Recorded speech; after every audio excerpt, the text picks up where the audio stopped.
Thank you so much for watching this episode of the Garage Built Podcast. My name is Ethan, and joining me on today's episode is Skylar Bytendorp, a new friend I've made who's the owner of Utah Podcast Studio, a luxury podcast space in South Jordan.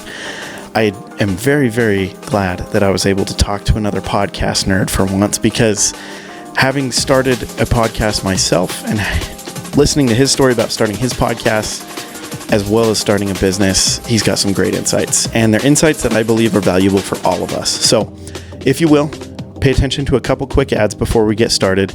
Then we'll go right into the episode where Skylar and I will chat about his business. So check it out. Check out Utah Podcast Studio, and let's get right into it. As entrepreneurs, as business people, as salespeople, if we're out and about every day and we're talking to people, we're on our phones. That's just the nature of the beast. We're using technology in some sort of way. Charging our devices, wall charger is fine when we're back at home, but a lot of times you're on the move. So that's why today I recommend, and this podcast is obviously brought to you by LGND Supply Co. This is their power bank in white. I genuinely use this thing every single day. It's got a mag charger for my phone, Apple Watch charger, phone stand, another phone stand, USB charger, mini USB, USB-C, lightning cable, and it's got enough battery life to take care of you all day long. So I highly recommend picking one of these up. The perk of using LGND Supply is not only do you get a great product that you'll actually use, but you're also automatically entered to win this whole month, a one-of-one Cadillac Escalade in brown. This thing has 680 plus horsepower. They also give you cash to pay for all the taxes and fees you have to do to register it. So think about this. You wake up one morning after having bought something like this, or merch, or car care gear, or whatever from LGND Supply Co., and you wake up one morning and you get a call from them saying, hey, you won our Escalade, and best news, you don't have to pay a dime to get it. Sounds like a pretty dang good deal. So get entered to win. Pick this up or anything else up from LGND Supply.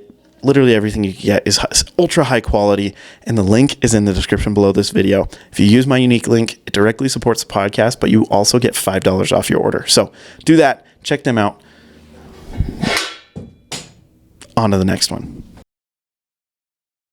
All right, chances are, if you're active on social media at all, someone has invited you at some point to check out the link in their bio. And if you've gone, like I have, and clicked some of those links in bio, a lot of them are kind of boring. Sometimes they'll just have a picture and like a drop-down list of things that you can click on. That's fine, but I'm very lucky because this podcast is actually brought to you by link.me. This is my link in bio. You can see all my links are right here. It has a follower count, a sign up to connect with my newsletter that I'm going to be starting soon. It's got my channel links, the most recent episode with Mia Davis, which obviously if you're watching this one, go watch that one too. It's a banger. And all of that, including the ways to support the podcast, like my affiliate links. And what's this? Is this merch? Is this Garage Built merch that you can buy right now on my link.me in my link in bio, or the link in the description below this video? What? Is it my favorite shirt company, Comfort Colors, with my logo on it, embroidered? Whoa, what? And a hat with my logo on it, a golf hat? Oh, that would be crazy. It's right there. You can buy that. You can launch your merch with LinkMe. It's the coolest thing ever. And of course, you can have all your feeds, all your links, anything you could possibly want. It's your own mini website. You can customize it to look exactly how you want it to. Highly recommend LinkMe. But don't trust me on it. Trust celebrities like Jamie Foxx, NFL teams, NHL teams, you name it, you're going to find someone that uses LinkMe, and they are great. So by clicking the link, it's a LinkMe link. That's funny. And scrolling to this link right here, you can get 20% off a LinkMe Pro subscription. That's right, 20% off a LinkMe Pro subscription by just going to my LinkMe, clicking that, and signing up. It helps support the podcast, but more than that, it helps you get a killer link in bio. And if you own a business, you run a social media, you're building a personal brand, there's literally no better way to do it than LinkMe. So go check them out. It helps support me, and you get a great deal. So with that, let's get right into the episode. It's time. Let's go. Welcome to the Garage Built Podcast. This might look a little bit different than it usually does, and that's because I'm in the home of a podcast guy We're going to talk a little bit about his project and what this whole company is. But I want to introduce to all of you Skylar. Skylar, nice to meet you, Thanks man. for having me on, Ethan. Absolutely. How do you pronounce your last name? It's Bytendorp. Bytendorp. It's German. Bytendorp. Okay, Yeah. German. Okay. Well, we're both blonde, blue-eyed, so Yep. there we go. We fit in here. You're a podcast guy. Yeah. You run a podcast studio, and I think that's fascinating. We're going to get into the nitty-gritty of what that looks like today. But tell me a little bit about Utah Podcast Studio. It's fantastic in here. The setup's awesome. Yeah. No, thank you. So yeah, when I first want to start my podcast, there's so much to it. Yeah. The music, the microphones, Yeah. the cameras, the lighting. How do you get on YouTube, Apple, and Spotify? How do you actually structure a podcast? So it took me a long time to figure that out. I hired a coach, took a course, and we just wanted to make it easy for people. And it just seemed like it was something people needed and wanted. Yeah. So we tried to make it easy for people, they book. We handle all the tech, the cameras and everything, and then also the editing. It's awesome. So, and then put it on YouTube, Apple, Spotify for them, so that way it's just record and forget. That's kind of always been the motto, record and forget. Oh, that's fantastic. And you're allowing these creators to really focus on the creating part of it, and you're not necessarily taking over their podcast. You're just helping with the hard part that we both know is the hard part of the podcast sometimes. Exactly. But very, very cool. So you started your own podcast. Mm-hmm. What was that? So there's been a couple, because when I first started, There always is. I know, right? But I went deep into just the equipment, bought all the gear, Cool. and it sat in my closet for a few months. Nice. Then I went and I met a friend, and we eventually were both like, hey, we both want to start one. So we started one together. He ended up moving, so it just didn't make sense to keep doing that. Did my own. It sucked. Realized it sucked. Hired a coach to help it not suck. Yeah. And eventually we called it Utah Hustlers. Nice. I interviewed Utah business owners who have done at least six figures. Nice. The criteria to be on was you have to be making at least six figures take Nice. home. Yeah. Utah business, of course, and there was one other thing. I forgot. It's been a while since we've done Utah Hustlers. We've kind of shifted on that, and I've mostly been helping other people produce their shows now. Yeah. Yeah, that was kind of the premise of it. It's like the natural flow. Like you have this, all of us are gear guys that do podcasting of any kind, and so the amount of reviews that we're looking at, and I should just get all this stuff. It's very, very cool. So Yeah. on today's episode, we're going to break down.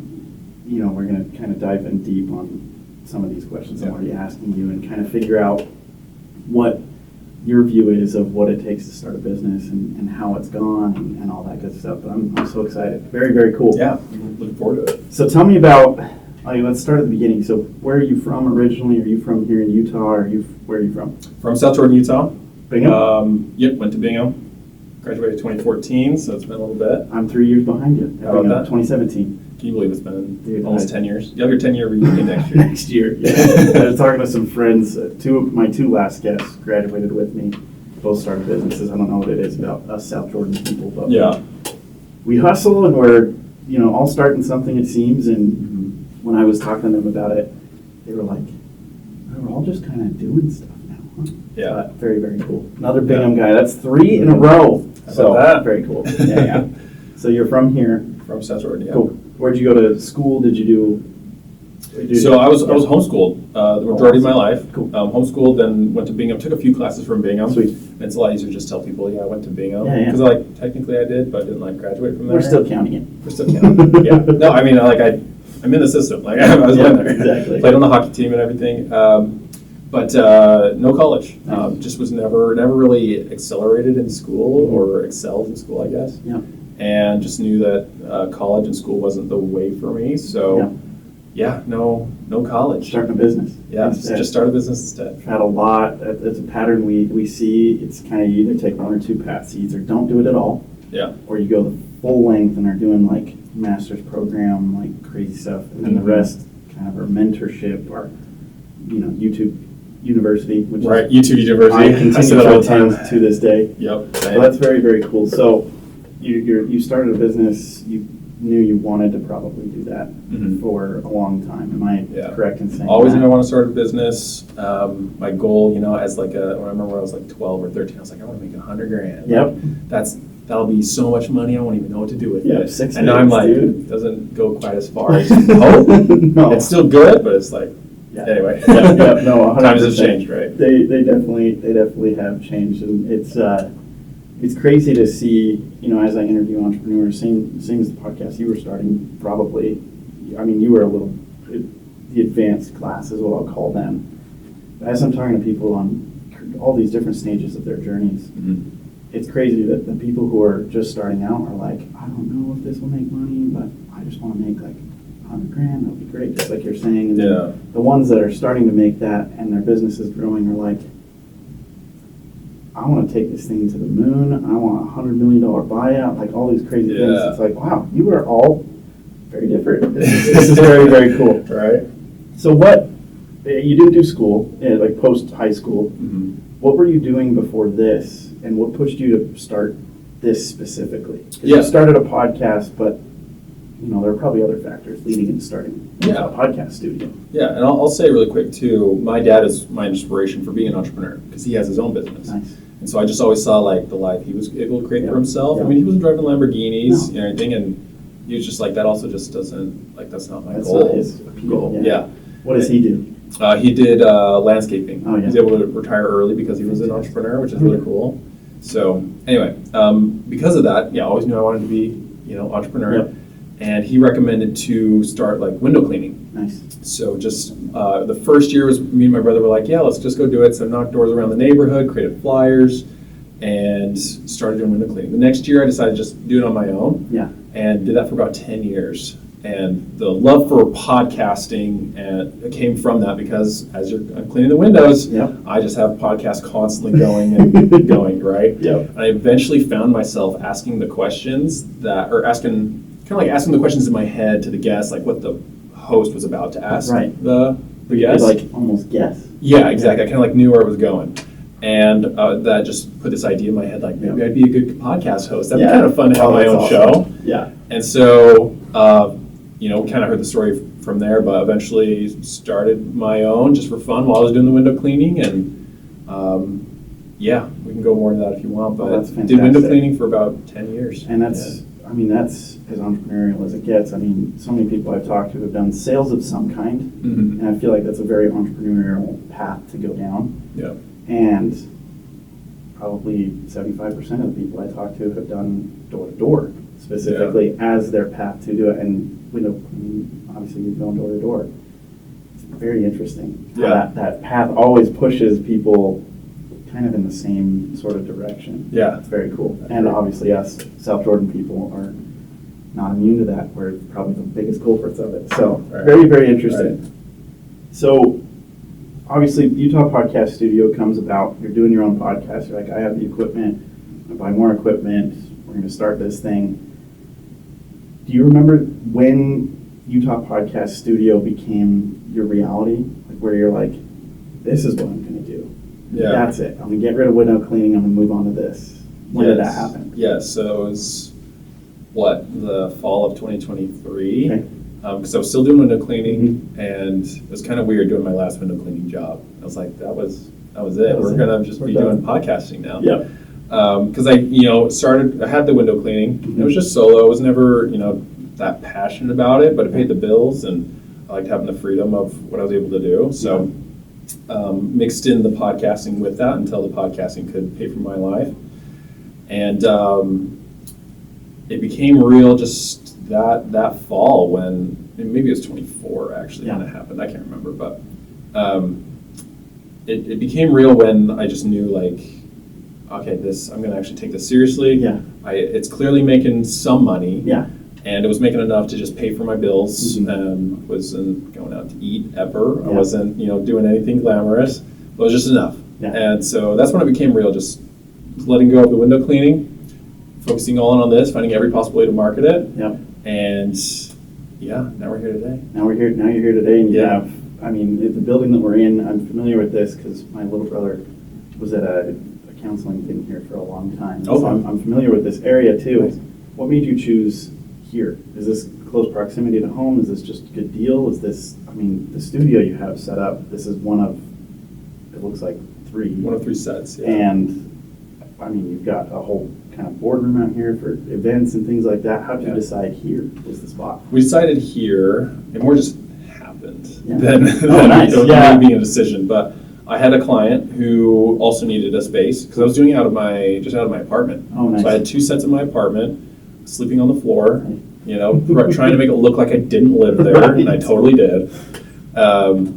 And so, I had a client that was just, he's like, I'm looking for a space. I don't need the full place. Do you want to sublease from me? And so we're just like, yeah, if it makes sense, price-wise and where we're at. I just want to be close to the freeway. I want to be easy to, good parking, easy to get to. And eventually he found this spot, and I was like, hey, this will make sense. So we did some, modifications to some of the rooms, but which you kind of have to do. You kind of have to do it. Yeah. And, we're still going to improve them more and more as time goes on. If you come back in a month, the sets will look different. The sets will look better. That's awesome. But, it was just a good deal because we're able to sublease instead of needing the entire space.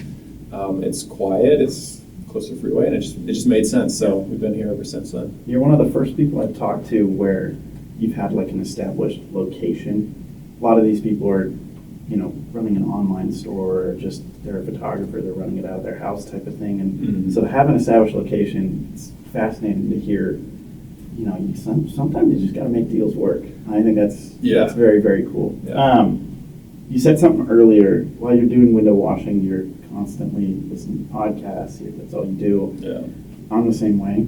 If you ask my wife, she's this way too, but she's more a listener of the podcast, like your girls are doing over in the other room. Yeah. That's more her style. This is more my style, obviously. Yeah. And I just want a total tangent here, but what were your main go-to top 3 podcasts? Top 3 podcasts. I can't remember when I started listening to it. Do you know Real AF? Yeah. Okay, so Andy Frisella. That's Classic. one I still listen to today. I only Okay. listen to, he has those Q&AF episodes. Those are awesome. I don't care about the Cruise the Internet ones because I'm just not that political and you don't need that. But anyway, loved his entrepreneurial episodes. Dropping Bombs from Brad Lee. I listen to all entrepreneur stuff. All entrepreneur stuff, dude. That one. And then what else? I've listened to podcasts on podcasting or Art of Manliness. Nice. Have you heard that one? I have heard of that one. I haven't listened to that one. Very interesting stuff. That was actually when I think that really started to get me into podcasting. Oh, nice. So, Cool. those are probably the top 3, There you go. getting into this. I love it. And none of those are necessarily local, but you're around local podcasters all the time now. Mm-hmm. Do you have any, I won't say that part, but do you have any ones that you're like, wow, this is a really cool local podcast that's going on? Oh, man. Because you have a crazy crowd coming through here. Right. From what it looks like on all the Instagram. I'm supposed to TikTok. say all the podcasts There you that go. come through here are my favorite. We're They're fishing for that. amazing. That's what we hoped. Yeah. That's awesome. But as far as, as this has become just what I do, I've listened to a lot less podcasts. Yeah. Plus, when I would listen to podcasts was when I was cleaning windows, and I stopped cleaning windows. So And all that time outside, headphones on, not talking to anybody. Just and I'm like 15 minutes from the studio, so I get 15 minutes here, 15 minutes back, so 30 minutes a day, which is enough to sometimes finish an episode. Sure. Yeah. But there's not a ton that I just Utah local that I listen to on a regular basis, but There you go. Well, it's just what I do every day. Yeah, sometimes typically I will drive in silence. Nice. I just enjoy that. Like music, usually don't have anything playing. It's just silence. I've been doing that more and more because as I'm doing this podcast, and my mind's always constantly just going and going and going. And what are some other ideas? How can I improve that? All these things. So I'm sure. Yeah. Very much the same. Very cool. So we talked about the early days of what building the podcast looks like. You're building it from your apartment. Was there ever a moment early on or now where you're like, man, this thing's going to break in half and snap? There's been months that have been slower than others. Okay. And never to the point where I'm like, this is about to snap, but just to the point where it's like stress. Yeah. Like lot more stress, Right. right? So like December, Yeah. you know, because I mean we're still fresh business. You Yeah. know, three years into this. Yeah. So we're still learning like patterns. And the first year was really like I think we did like 30 grand. Nice. Like it wasn't a lot. Yeah. Enough that I was like I can pay for myself. But after year one, I got married. Yeah.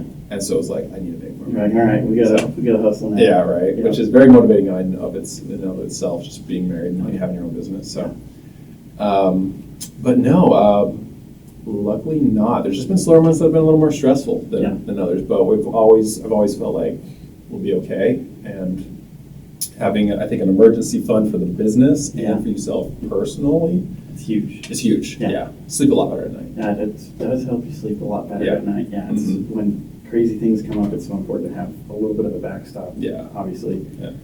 That's very, very interesting. You're not the only person recently who said that it's not a moment, that it's more of like a constant, like tug of maybe just a little bit more stress than usual sometimes. Yeah. How do you feel like you use that to improve those slow months, or do you come back? Does it rebound in the fast months, or what does that look like? Stress is good. It's a big I think thing. in some way, yeah, because it's like you're testing. Like if you put stress on a table, you're putting pressure on it. And so the pressure makes diamonds, right? Everyone always heard that. It's kind of cliche, but I think it's good because it helps you start thinking out of the box. You're like, okay, not as many people are booking, not as many people are phone's not ringing as much.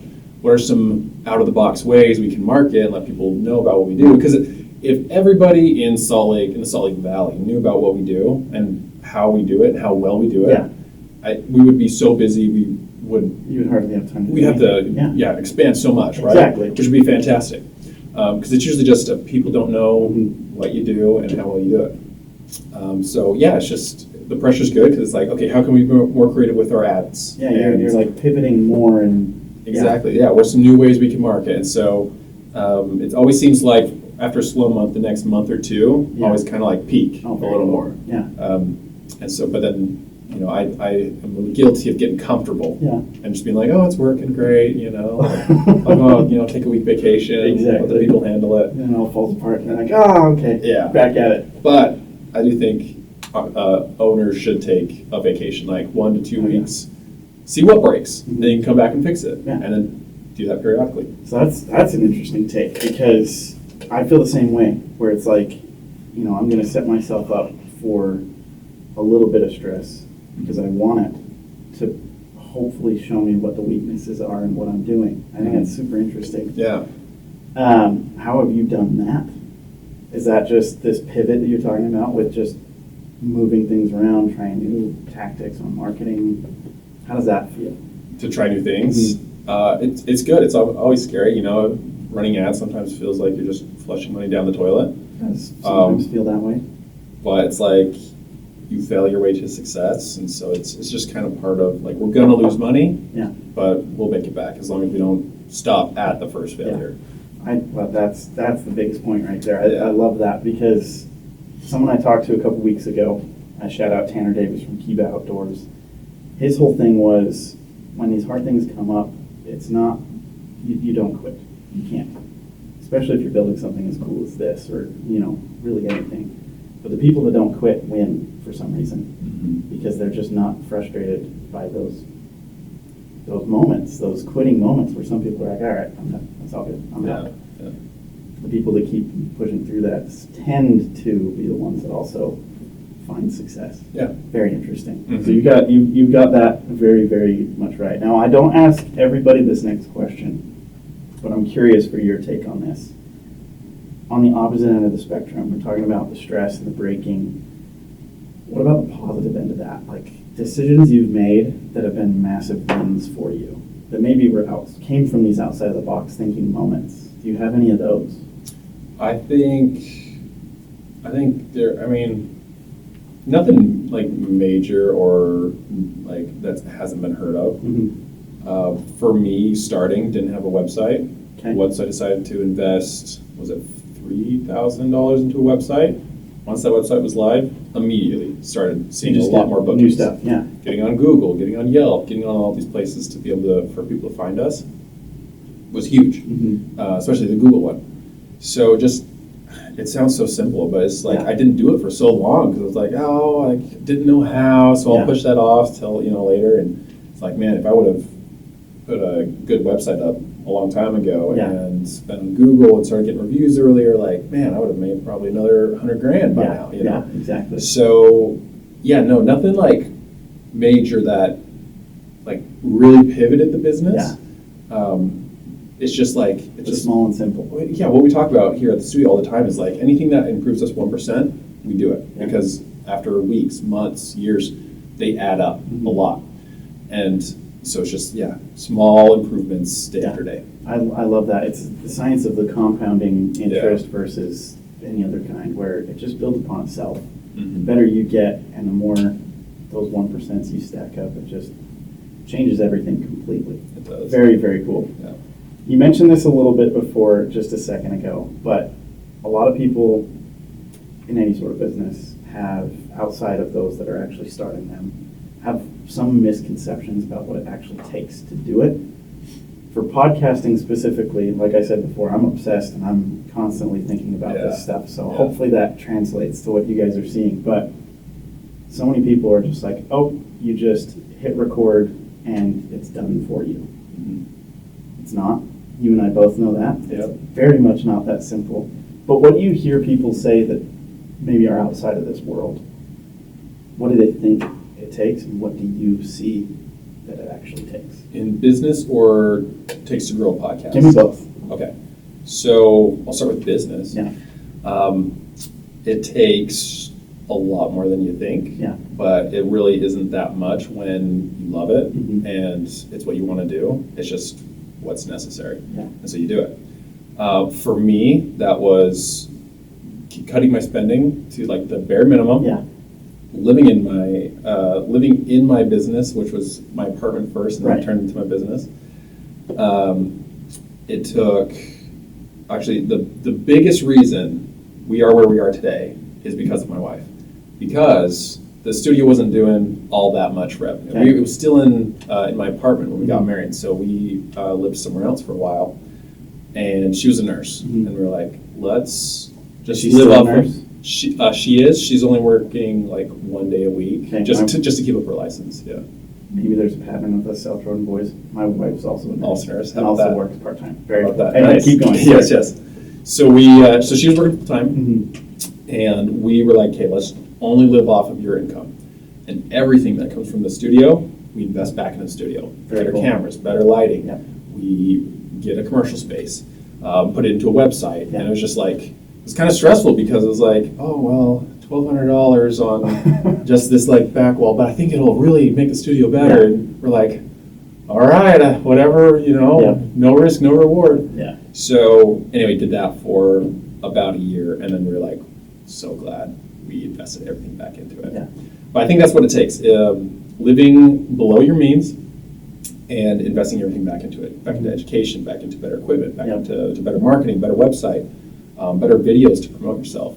It's just, you kind of got to give it everything you possibly can, because at first, you probably aren't good at what you do, you don't have the experience, you don't have the failures to prove that, your system's the best, and that doesn't break, right? So, anyway, that's the business one. I love that. You know, the podcast one? Hit me with the podcast one, because I'm, like I said, we both are thinking about this all the time. So Yeah. Let's hear that one. So if I were to... I'll answer it this way because this makes more sense in my head. But if I were to tell someone how to have a successful podcast, and I will say that like I've been able to make money off of my podcasts, more so in the form of either they become clients of mine, because marketing is just it's really just a form of marketing. Right? It is, a fun form of marketing. A very fun form of marketing. But I've had coaching clients from it. I've had people come into the studio and become long-term clients because of it. I've interviewed people and they've paid to be on podcasts. So not from ad revenue, because honestly, that is very small. It's very small. Unless you have tens of thousands of downloads, it's not worth it. Sell your own product or service and use the relationships, use the podcast as a way to build relationships and market yourself, and just make sure you have something to sell. Don't pay attention to that part at all. That's not what I'm doing. I'm kidding. I'm totally kidding. That's my favorite part of doing the podcast by far, Yeah. is I just meet cool people. And Yeah. selfishly, that's kind of the purpose, is I just want to have cool conversations with cool people and meet them and expand the network. And there's another saying that's overly said, that's your net worth is your net, or your network is your net worth. Yeah, I've heard that one before. Yeah. And I think it's true. It's just, it takes a lot of time to network with a lot of people, because it's one-to-one. It is, and it's a very, I mean, those that start businesses know this. So you can start businesses where you don't talk to people or you're not doing it. I feel like that is playing on expert mode a little bit. Like, you're like, how on earth are you building? I mean, you got to put yourself out there somehow. Yeah. And maybe some people pay for it. I know some people that are paying for that outreach. But the natural seems to just be the more like cohesive, maybe that's not the right word, but the more genuine way to do it.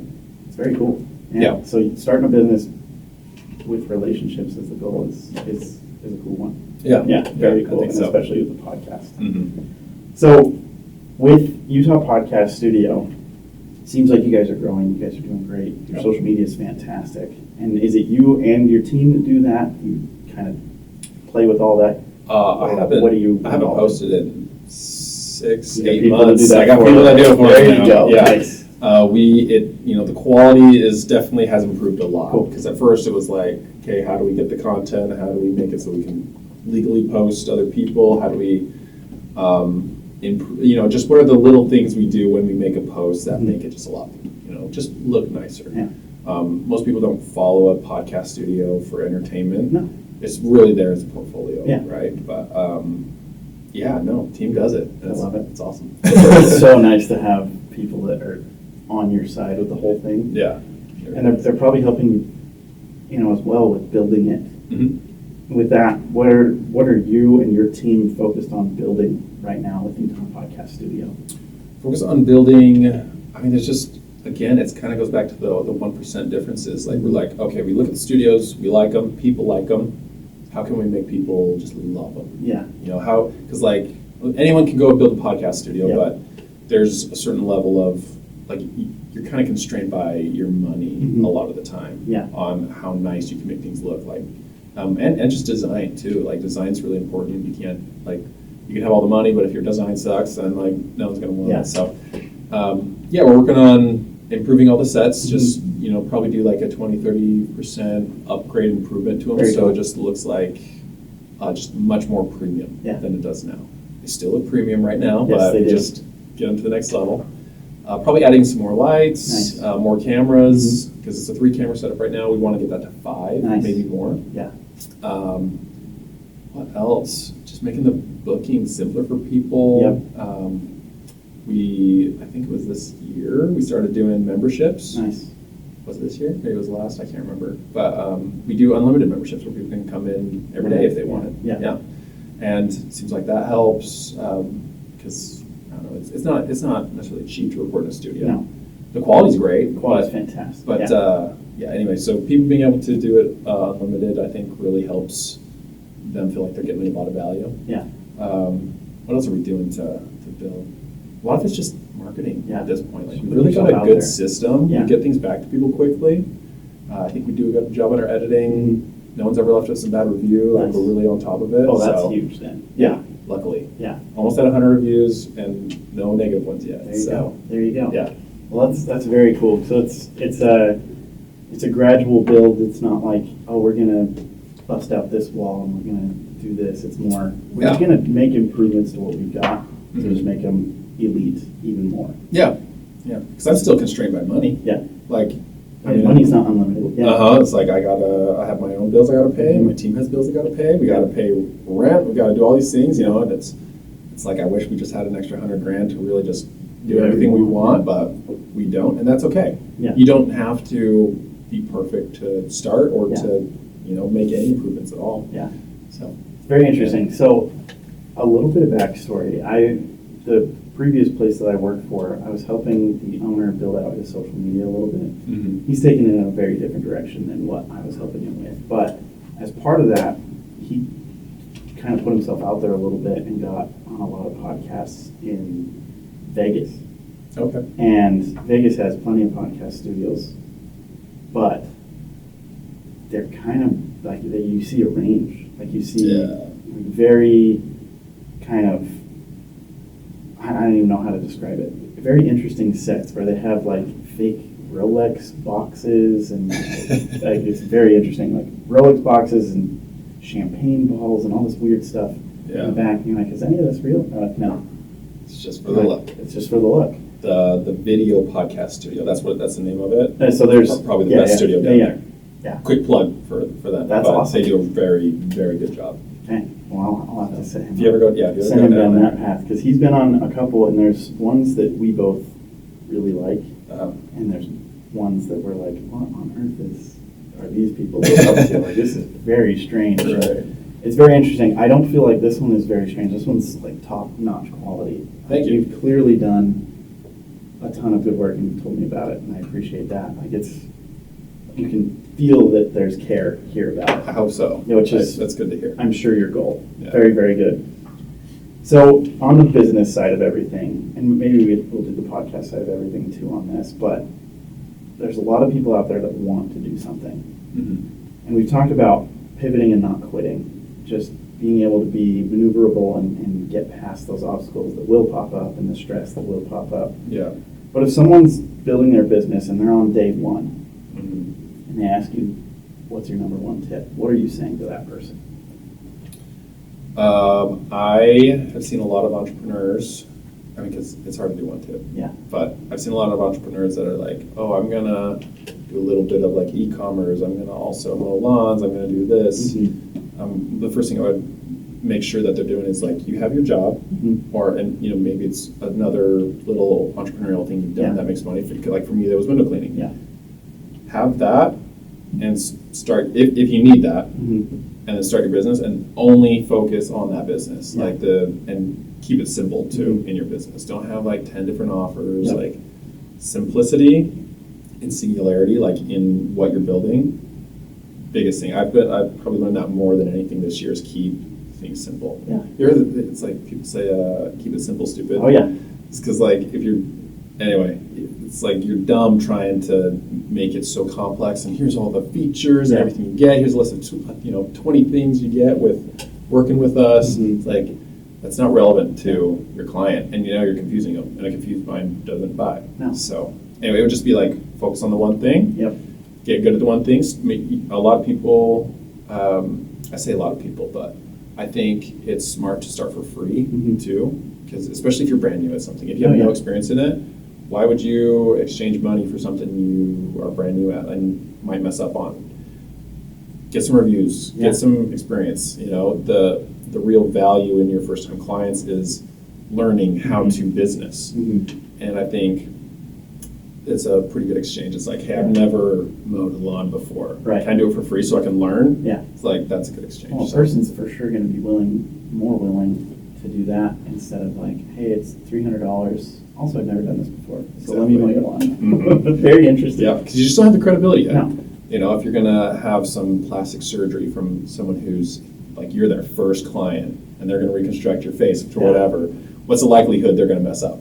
Much higher than the person who's been doing it for 30 years, has done thousands and thousands of them. So just, one, you can just charge more with more experience, and when you're first starting, you probably shouldn't be charging, I think you can charge something, but it shouldn't be normal prices because you got to learn. You kind of suck That's okay. Exactly. Get the experience under your belt and then move. I did a lot of free sessions for the podcast studio, and I learned a lot from them. Yeah. And I think that's a very wise move for me to do free ones. Oh, absolutely. Because then you get people that start to like you. Yep. Not based off of price or anything like that. You're like, hey, I'm going to treat you right now. Later, make sure you're helping me out too. Yeah, it's very cool. Especially if you're in your 20s, people want to support entrepreneurs. Absolutely. And if you say, hey, this is my own business, just starting it, would like to, normally it would cost this price, I'll do it for half price. Yeah. People would be like, I get a good deal. It's your business. Yeah. Let me support you. They're happy to do that. People are much more happy. Very cool. Very cool. So. That's phenomenal advice. Would you say the same is true about starting a podcast? Or what would your tip be there? Tip to start a podcast? Yeah, I would say help one person Mm-hmm. solve one problem and make every episode about them.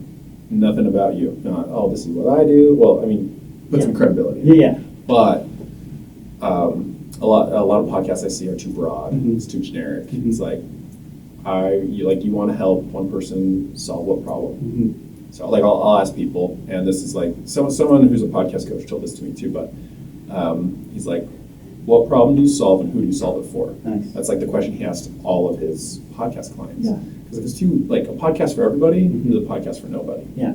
So You got to pick know a who niche. you're talking to. I love that. Yeah. That's phenomenal advice. Yeah. Yeah. I heard a very similar thing from a very similar podcast coach. It's very Yeah, nice, interesting. nice. Yeah. Like, hey, find what you want to talk about Mm-hmm. and stay there. Do not go crazy. You never know who's listening. Yeah. Niche it. Yeah. And I was like, it's probably a good call. I had someone find my number because I was renting out the studio, and so Okay. they were watching my episodes. Mm-hmm. They found the studio, they contacted me, called me, and they're like, oh, I love your podcast. This is Nice. amazing. It's helped me so much in business. My kids are sick of listening to you because I replay your episodes. It's always on in the car. I was like, wow, I had no idea Yeah. people were just loving it. Yeah. But it was kind of cool to hear that. But it's like, I truly believe that if I didn't really be intentional with my podcast, who I was helping, Yeah. and how I structured my episodes, Yeah. because that's also a big part. Yeah. Because if you think about it, every podcast answers a question. Yeah. If a podcast is about health, it's how to be healthier. Yeah, exactly. And every episode should be kind of a sub-question. The like, guest is like a very specific part of that of niche. being healthy. Yeah, maybe it's about sleep. Maybe it's about supplements. Maybe it's Mhm. about working out. Yeah. It's like every episode needs to kind of help answer that broader question, but it's a Exactly. very specific episode. Yeah. And that's what gets people excited. I love it. I love it. Very, Yeah. very cool. Man, it's fun to hear someone talk about what I think about all day, every day, which is podcasts. A lot I'm a of podcast nerd. I love it, dude. One of the biggest podcast nerds you'll meet. And it's fantastic to hear that I'm not the only one that also does this. So very, very fun. Hopefully you guys are getting stuff out of these too. Like the people I bring on, which comes from this coach I talked to, Mhm. very similar to you, was answer a question that people want the answer to. Yeah. And one of my things is I happen to know a lot of entrepreneurs, but I want to help them tell their story, but also answer anybody else's, like, how do I build an e-commerce brand? I don't know how to do that. Yeah. Talk to an e-commerce person, find out how they did it. Yeah. And it's very cool, so I love that so much. Nice. I'm going to ask you a question I don't usually ask everybody else again. Cool. Being a business owner, you've run this for 3 years. What's something you believe about business that most other people you would expect to disagree with? Good question. What's something I believe about business I would expect most people to disagree with?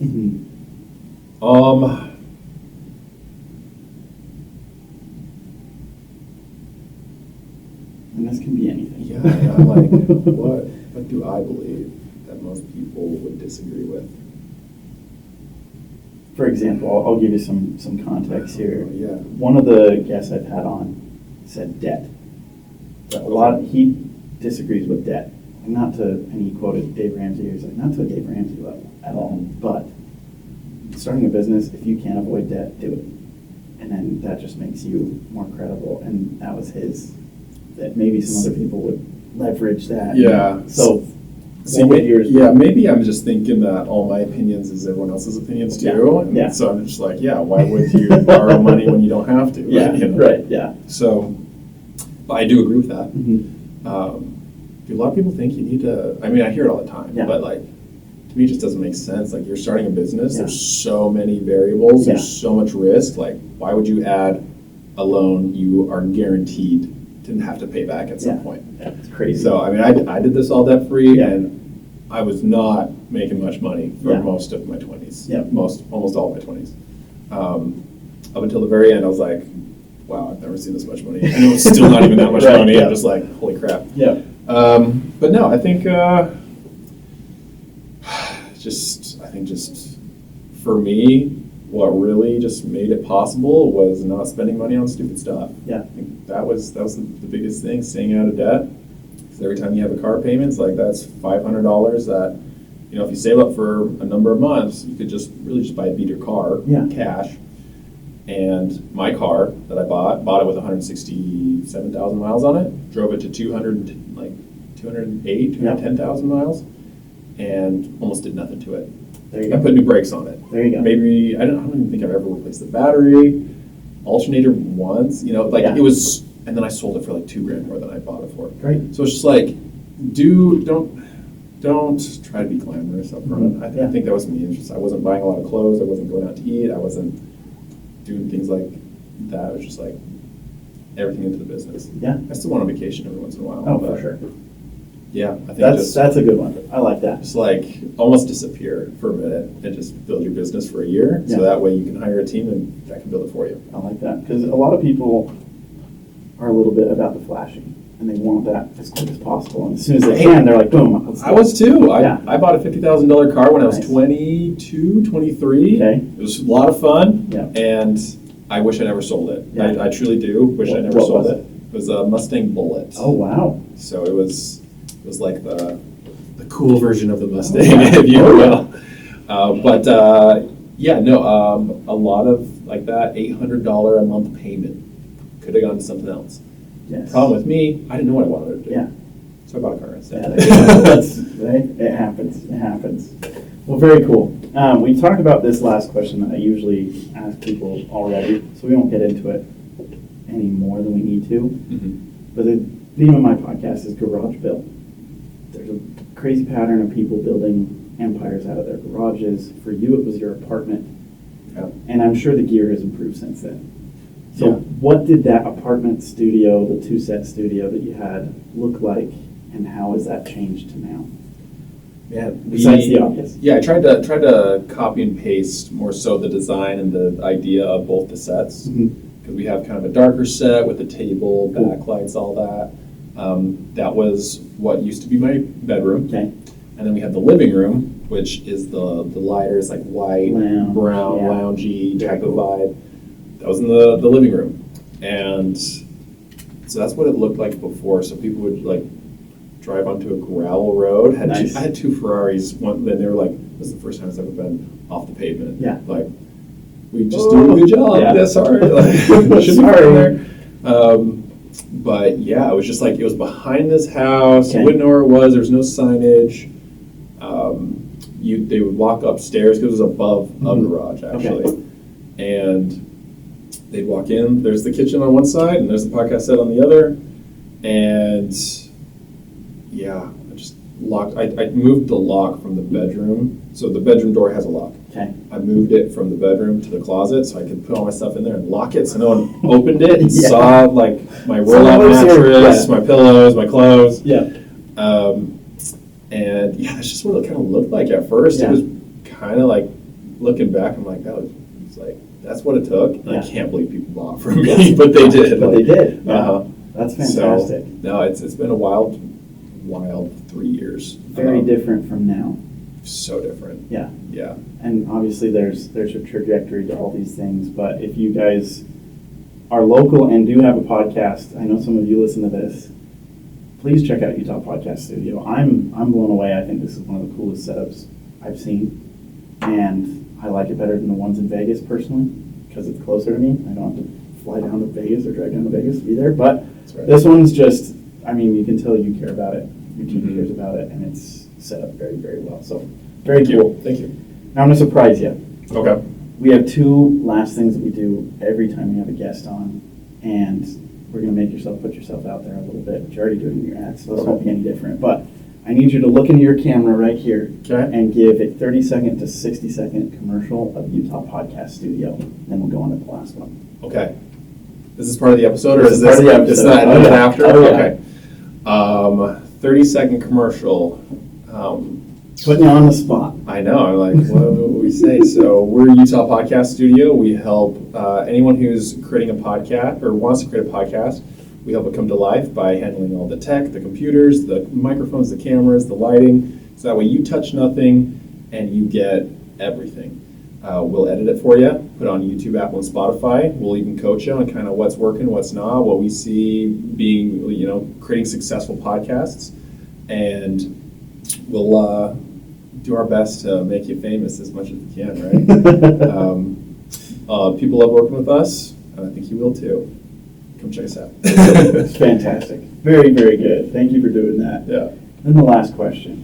So I've been a car guy since I was little. I've had Hot Wheels in my hand since my first picture that was taken of me. So when you say Mustang Bullet was something you had, you can trust that I know exactly what that is. Okay. Probably a lot of people don't know what the Bullet is. Oh, 100%. Very, very cool. Nice. Very Very, nice. very, very specific, and that's very cool. Yeah. Anyway, that's not a Mustang that everybody drives. It's not a GT500. It's kind of unique.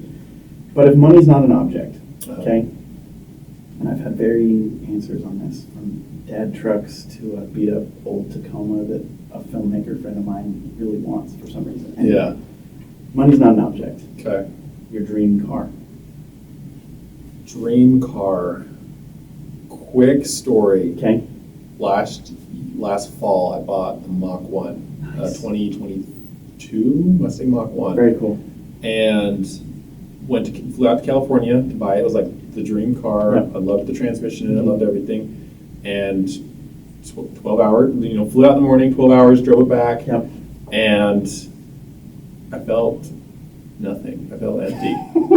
I was like, why? This is my dream car. Yeah, I've been exactly. I put in all this work. I've always wanted this Yeah, car, just bought it. And it felt more stressful having it than Interesting. and I don't know, maybe that's just because I, couldn't buy it twice, right? I could afford it, but I couldn't buy two of them, Yeah, right? exactly. And there's that saying, you can't buy it twice, don't buy it once. Yeah. So anyway, since then I have because I've always liked cars, Oh yeah. but since then I haven't had this desire to buy a sports car. Yeah. It's just that's just not what's Very important to me interesting. anymore. So Yeah. it is interesting, but if I were but if I could just have If a you car, could, whatever. Yeah. Money's not an object. It's not even a factor. You could buy it 8 times. right? It won't matter, yeah. There are, In this which is tough because I haven't driven all the cars. Yeah. And every car, once you drive it, you feel it. so Yeah, much yeah. more whether you like Yeah. it or not. But I would. I've heard a lot of people love Porsches, Okay. and they've really started to grow on me too. And so I've the plan when I sold the Mustang was okay, let's get a Stand 911 Carrera Oh, T. yeah. Yep. I want the manual transmission. Nice. Which is getting harder and harder to find Yes. in a lot of cars. Yep. I think Lamborghinis made their last one. They're not making them anymore. Yep. So probably, gosh, I haven't It's a driven tough them. question. I know I Oh, haven't yeah. driven all the cars, but I think a 911 Carrera T sounds a lot Nice. of fun. If there's a higher trim of the 911 with the manual in it, Yeah. I'll get that. I'll get the highest trim 911 that has the manual. That's what I- Immaculate. Okay. Probably Like current year. current year. Yeah. Okay. Yeah, that or a 1967 Mustang, probably GT350 fastback. Okay. I That's love a that, classic. but I love the classic, but I kind of want a modernized Nice. one, old style, but I want the comfy seats. Oh, yeah. I want the Bluetooth. Oh, I want yeah. the touch screen. It's I don't want it electric. Yeah. But I still want a roaring V8. That's a very, it tells me you know what you're talking about even more, because so many of these companies will take those old cars and throw Tesla motors in it. Yeah. That's fine. Maybe if you're just going for the look of the car, but You heard of Charge? Charge is awesome. Yeah, they So look cool. That Mustang looks so cool. Or I met the just want a guys V8 in it. from Singer. I don't know if you've heard of them. They do custom Porsches, same thing. Okay. They take an old Porsche and give it the new engine and the new transmission. That's cool. All that cool stuff, That's cool. but it looks like the old Porsche. I love the classics. They look awesome. So that is out there. Of course, the Singers cost like $800. That's really Yeah. out of my reach. A lot out of my reach, actually. Right. No, very cool. How about that though? Yeah, as far as sports cars goes. Yeah, cool. Okay.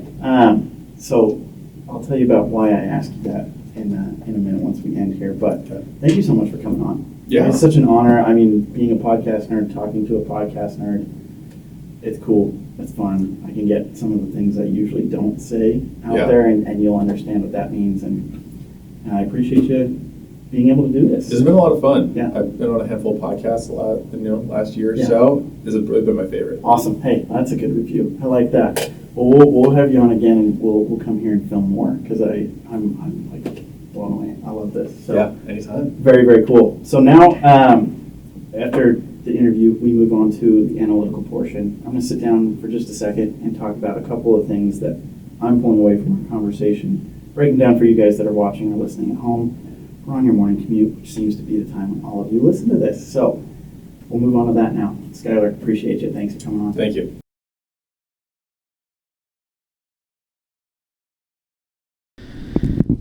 Pretty fun to be able to film in a real podcast studio. I usually am in my own space. Eventually, I either am going to have my own space or work with Skylar and his team at Utah Podcast Studio to film there. Who knows? I'm very excited to get to that point. But shout out to the whole team over there. They do an amazing job. And you got to see the background, the lighting, the whole setup. Hopefully you saw my Instagram post about it. I gave a little behind the scenes look at what it looks like to record there. If you have your own podcast or you want to start a podcast, Skylar's also a great resource. We're going to talk about some of his tips today, but he also runs a podcast coaching program where he helps you build your podcast. He and I chatted so much about it. It was very different to be able to talk to someone who lives in this same world that I do of podcasting and recording and cameras and whoops, I almost broke my display back here. Cameras, recording, and advertising. How do you get the word out there? Very cool. I was pumped to be let in and to experience that. But Skylar's got a great head on his shoulders. His story's really, really cool. So we're going to break that down a little bit. You obviously just heard from him and I talking about it. But I want to talk about 3 things that I think are unbelievably useful for all of us as we're starting businesses or becoming just better people, better entrepreneurs, better salespeople, whatever it is, because these tips are applicable to all that. So pay attention for a little bit longer, and we'll get through this part quick, but I think it's ultra valuable to just restate these key points. So one of the things that Skylar does really, really well is connect with people, right? And he talked about how the studio came to be. Like, it used to be in his apartment, which is pretty awesome. Like that's very cool to have. He was living on a mattress essentially, and he had 2 spaces that were studios, which are sets, really. Very, very cool. You don't see that every day. You have someone who's living in their own business, but he was doing that, and that's very cool. Obviously now it's a lot different. But with Utah Podcast Studio, I think of the story he tells where he was able to get the space, right? And it was a sublet from the guy who was renting that part of the building that he's in South Jordan. And if you want to, go take a tour, because I think it's really cool to see up close and personal, like what that looks like. He's very willing to give you a tour. He's got some cool stuff that he can show you how to do and what to do. So go check that out. But the key point there is it all came through a conversation, through connecting with people and making things work, right? So he's talking to someone who's like, yeah, I don't use the whole space, maybe, and I've got space for you to do what you want to do. Just work with me on this. He's like, great, yeah, I can do that.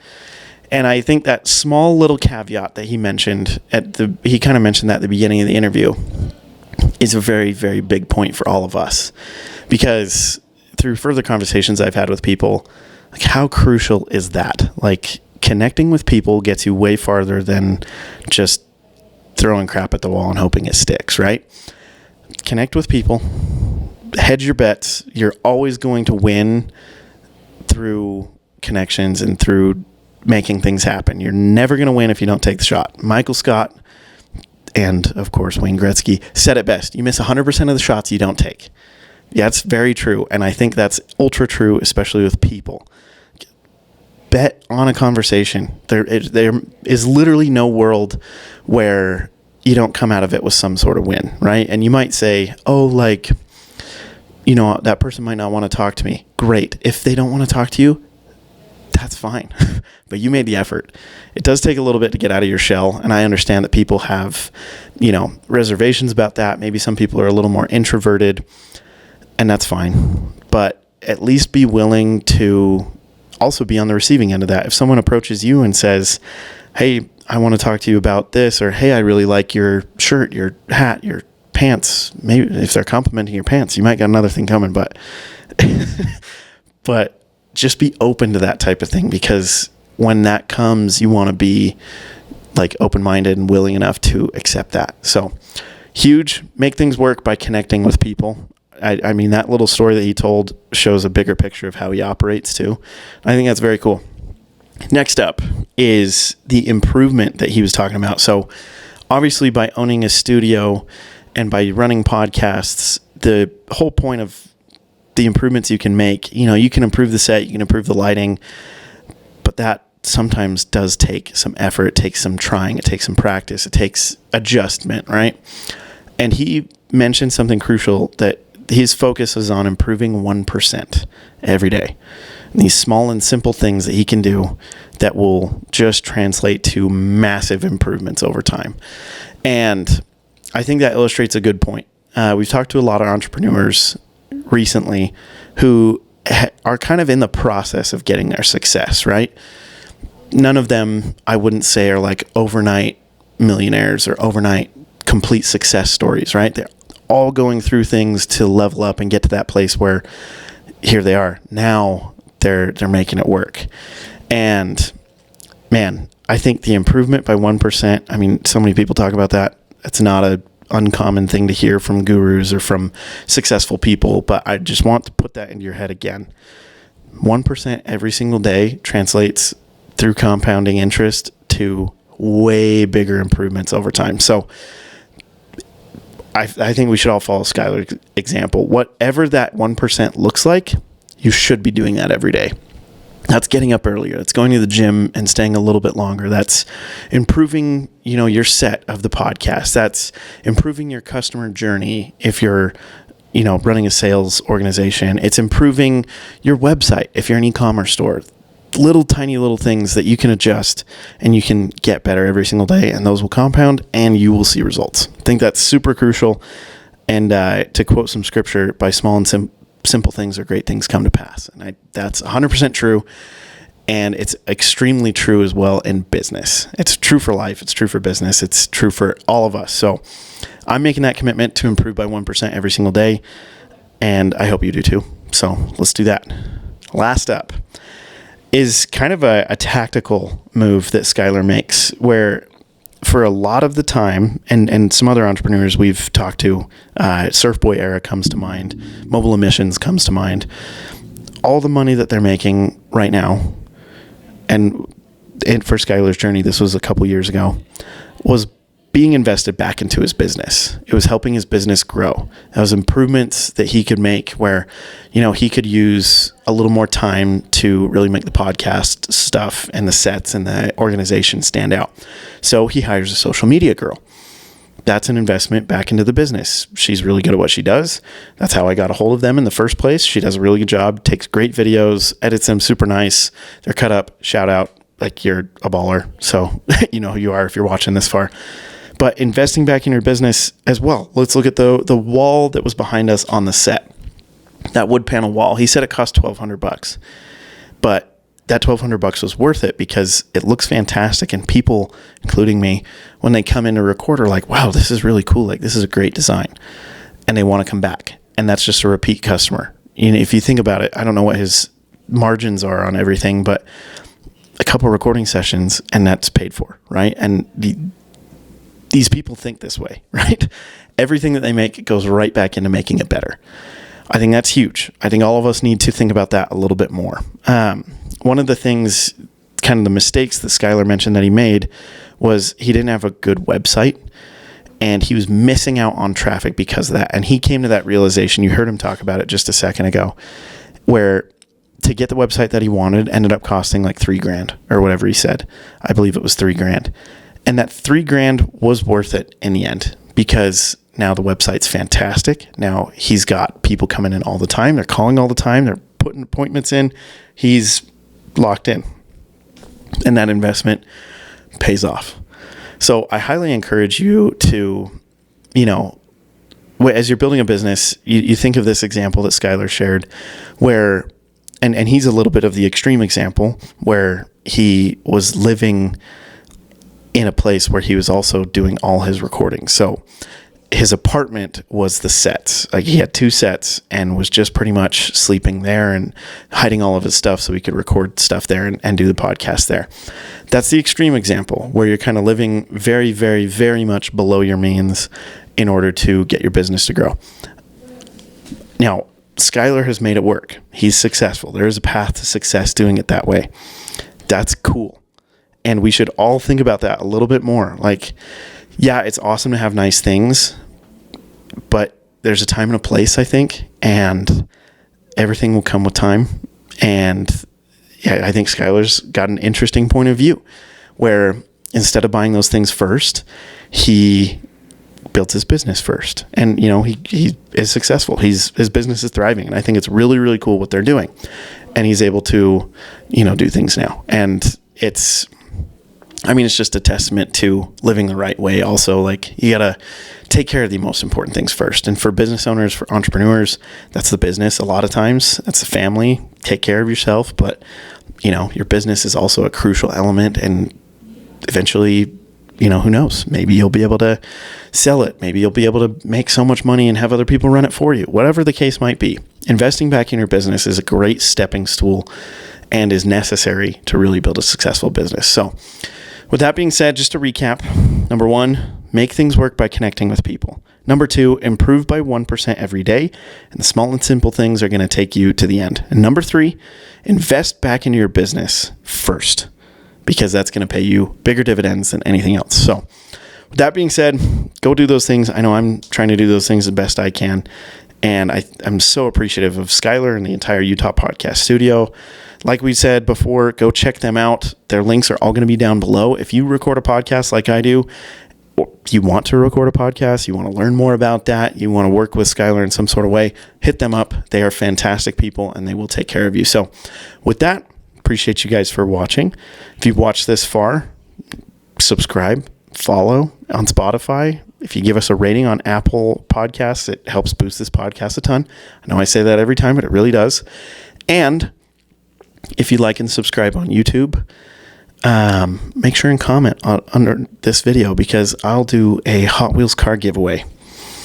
I'll get your dream car and a Hot Wheels car and I'll give it to you just for doing that. So like and comment on this video, leave that comment below, and we will see you next time.